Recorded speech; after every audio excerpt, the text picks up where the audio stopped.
Good morning students. कल मैंने आपको एक्सरसाइज 4.1 ये कंप्लीट करा दी थी। इसमें 8th क्वेश्चन तक मैंने आपको कंप्लीट करा दिया था। आज मैं कुछ सारणिक की प्रॉपर्टीज ऑफ डिटर्मिनेंट ये आपको कुछ समझाता हूँ। सबसे पहले हम चलते हैं फर्स्ट प्रॉपर्टी की तरफ। ठीक है, चलिए फर्स्ट प्रॉपर्टी क्या कहती है।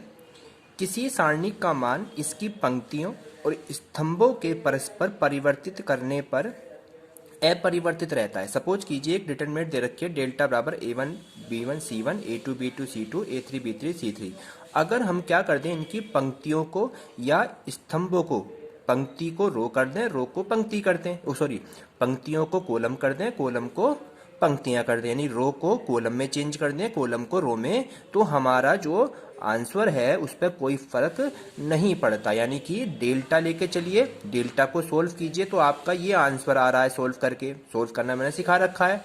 और फिर इसी को हमने चेंज कर दिया, यानी कि रो को तो हमने कॉलम बना दिया और कॉलम को रो बना दिया, तब सोल्व करा तो भी यही आंसर। यानी दोनों कंडीशंस पे क्या वैल्यूज आ रही है, हमारी सेम वैल्यूज आ रही है। यानी कि फर्स्ट प्रॉपर्टीज मैंने क्या बताई है, किसी सारणी का मान पंक्ति स्तंभों को आपस में चेंज कर दें, यानी जो रो है वो कॉलम कर दें, और दोनों उस कंडीशन पे जब सोल्व करेंगे, यानी कि कॉलम को रो कर दें, रो को कॉलम, तो हमारा सेम इक्वल आता है, इक्वल। ठीक है, तो उस कंडीशन पे हमारा आंसर क्या बन जाता है, डेल्टा बराबर डेल्टा 1। ये फर्स्ट प्रॉपर्टीज है।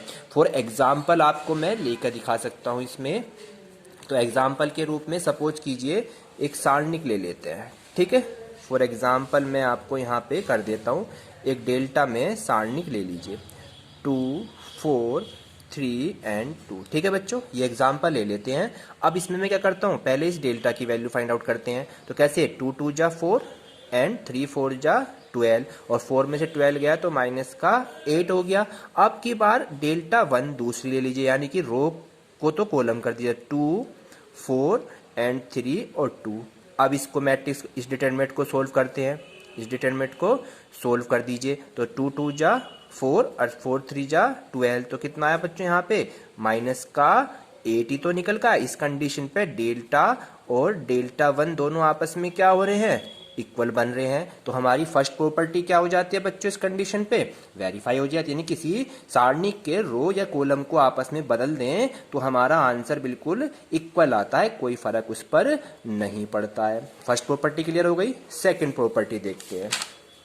सेकेंड प्रॉपर्टी में कह रहा है कि यदि सारणिक की कोई दो पंक्तियां या दो स्तंभों को परस्पर चेंज कर दें, यानी कि पंक्ति को पंक्ति में चेंज कर दें और रो को रो में बदल दें, तो हमारा साइन भी चेंज हो जाता है। यानी कि अब की बार डेल्टा ये लेके चले और डेल्टा को सोल्व करा, फिर दूसरा डेल्टा 1 भी हमने अब की बार रो को रो में, कॉलम को कॉलम में चेंज करा, तो हमारा जो आंसर आएगा डेल्टा 1 और माइनस डेल्टा 1, यानी कि दोनों के चिन्ह बदल जाते हैं।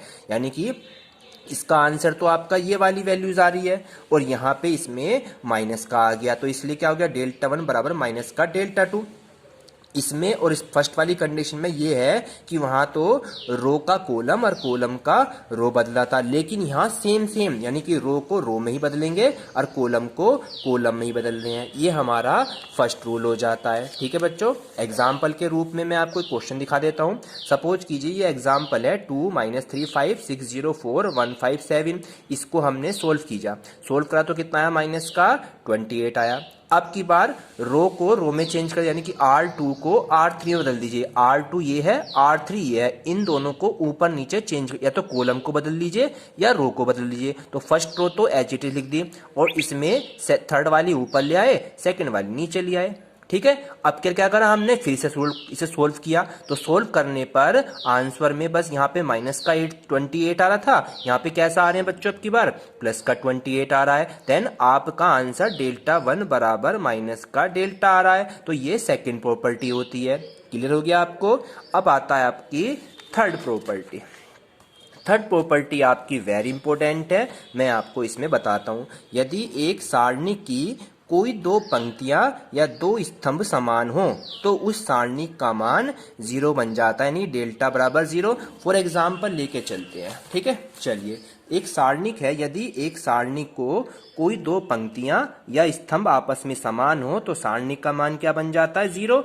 यानी कि सपोज कीजिए ये एक सारणिक है, ठीक है। अब इस सारणिक में देखिए कौन सी दो रो या कॉलम कोई सी भी दो सेम है, तो 3 2 3 ये रहा और 3 2 3 रहा, यानी दो रो आपकी सेम आ जाएं या दो कॉलम सेम आ जाएं, तो उस कंडीशन में उस सारणिक का मान क्या हो जाता है बच्चों, 0 बन जाता है। ये हमारा रूल है, समझ में आया आपके। देखो 3 2 3 यहाँ पर, 3 2 3 यहाँ पर, दोनों रो सेम है, तो दोनों रो सेम होने पर सारणिक की वैल्यू क्या बन जाती है, 0 बन जाती है। ये हमारी प्रॉपर्टी कौन सी होगी बच्चों, यहाँ पे प्रॉपर्टी थर्ड हो गई। अब इसके बाद मैं आपको प्रॉपर्टी 4 के कुछ स्टेप बताता हूं, ठीक है। प्रॉपर्टी 4 कहती है यदि एक सारणिक के किसी एक पंक्ति या स्तंभ के प्रत्येक अवयव को एक अचर पद k से गुणा कर दें तो उसका मान भी k से क्या हो जाता है, गुणा हो जाता है। फॉर एग्जाम्पल मैं आपको अभी बता देता हूं, चलिए स्टार्ट करता हूं मैं यहाँ पे क्वेश्चन। एक क्वेश्चन दे रखा है 102, 18, 36, 1, 3, 4, 17, 3, 6, कह रहा है इसका मान बात कीजिए। अब देखिए ये पूरी समीकरण ऊपर की जो रो है वो क्या हो जाती है आपकी 6 से डिवाइड हो जाती है। 6 से डिवाइड करेंगे 17, 6 से डिवाइड करेंगे 36 18, 6 से डिवाइड करेंगे 6 6 36, तो ऊपर वाली रो में से 6 आ गया कॉमन, 6 को हमने कॉमन कर, इसका मतलब क्या है 6 जो है इन दो सब में मल्टीप्लाई है, तो ये क्या हो गया, ये एक अचर पद हो गया यहाँ पे के।